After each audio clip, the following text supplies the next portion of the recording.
I'm back once again. Gonna get inside the car this time to show people the actual setup. This is the back door. As you can see, I keep a pretty clean car. I don't like to have dirtiness. This is my map index for my site, so I know exactly where I'm going when it comes down to calls all around the county that we have to go in. That's specifically for the Potosi area. That's the T3 surface mount from CPS Authority. As you can see, with the door open, it's still flashing, so that way, no matter what, you can still have some coverage with that door open. It's mounted to that B-post right there, as you can see. It runs through the bottom here, down and under. On the back, I have my deck duals. They run behind the seats, and they are wired in behind the seats, and they run through the bottom console right here, up under towards the control box.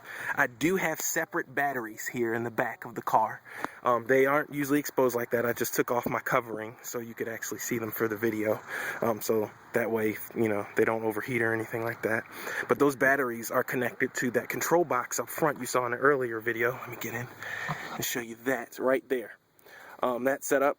So none of this is on the actual car's alternator or battery. It's on these two back here. One specifically for the siren, one specifically for the lights. Those lights are all connected to that battery through, you know, and being hidden. As you can see, there are no wires in the car except for right there in that console. And even then, they go up under the console. Those two control boxes here control the back dual light, so I can turn one off and one on if I need to, or both off. Those are for the front 3 lights, as well as my sides. And there's the box. That switch right there controls them all. These are all run under the visor, up and around and down those B-posts, to the batteries. So some people might say that's dangerous. But the wires are all capable of handling the current that's running through them, actually more than capable, as well as there's a covering, like I said, on those batteries that are used to run the lights as well as the siren, so that way I don't have to worry about draining batteries. I have to replace those batteries maybe every 7 to 8 months, depending on if I'm running hot a lot for that, you know, amount of time. And if not, it takes me maybe about 8 to 9 months if I don't have that many calls. I'll usually personally like to replace them every 6 months just to make sure I don't even have that problem. Last thing you want is your lights turning off on you in the middle of an intersection or something like that where you're running hot. Believe me, it's not a good feeling. It's happened before, so trial and error, people, trial and error. It wasn't a dangerous situation, though. I didn't endanger anybody's lives with that, but I did notice that it was just a little bit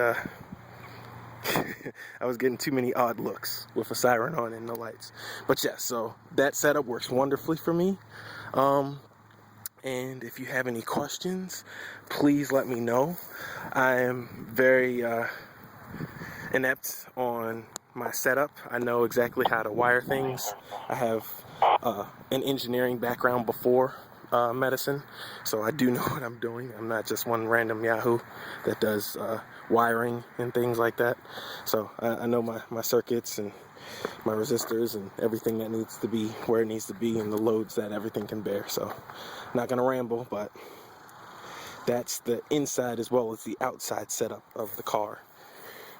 It's pretty simple for what I need, and that's exactly what I do. I do have my med bag in the back. This med bag is specifically for a paramedic of my stature.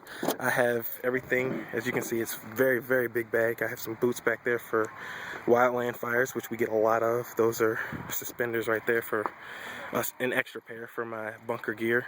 I have work gloves as well as extrication gloves back here, and I do have fire extinguisher. There's a second one in there, as well as my road vest for, you know, responding to calls. This is just minimum. things that I'm showing you here. There is more that I keep back here, but I try to keep my trunk a little clean as well. But that bag has everything in it, from blood pressure gear, automated as well as manual, gauze, meds, no narcotics, but meds like ondansetron, epinephrine, stuff like that, as well as IV supplies, IV bags, small and large. So there is everything in this car that I need to get on scene with, not to actually maintain anything. By the time I get on scene, maybe 5-10 minutes later, that's when my truck shows up, ambulance or fire truck.